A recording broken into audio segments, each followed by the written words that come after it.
জুবিন দাৰ দিনত অৱতাৰী পুৰুষ, জুবিন দাৰ দিনত কৃষ্ণ।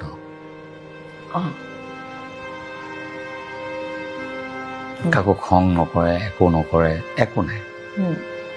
ৰাতি জুবিন দা মহাদেৱ হৈ যায়।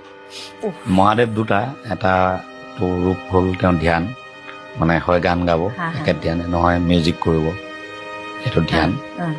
আৰু এটা হ'ল তাণ্ডৱ, আৰু যিদিনা তাণ্ডৱ কৰিব সেইদিনা তাণ্ডৱে কৰিব আৰু মহাদেৱৰ তাণ্ডৱ। আৰু ৰাতি যদি শুলে, শুই উঠাৰ পিছত জুবিন দা বুদ্ধ, মুখেৰে বহুত দেৰিলৈকে কাকো নামাতে, যিমান চিনাকি মানুহ। শুই উঠাৰ পিছত কি বুলি ক'লে? বুদ্ধ।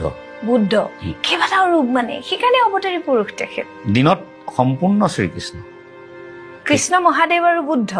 এনেকুৱাই মইতো তেনেকে ইমান ধুনীয়া বিশ্লেষণ কৰিছে মানৱ দা। ৰাতি কিন্তু তেওঁ মহাদেৱ। এতিয়া যে জুবিন ক্ষেত্ৰত ঢেৰ মানুহ গৈ আছে, মই সেইকাৰণে কৈছো এটা দুটা ভাগ আছে মহাদেৱৰ, এটা সুৰ, এটা অসুৰ। আমি কাকো অসন্তুষ্ট কৰিব নোৱাৰো। মহাদেৱৰ ভক্ত দুবিধ আছে, এবিধ সুৰ আৰু এবিধ অসুৰ।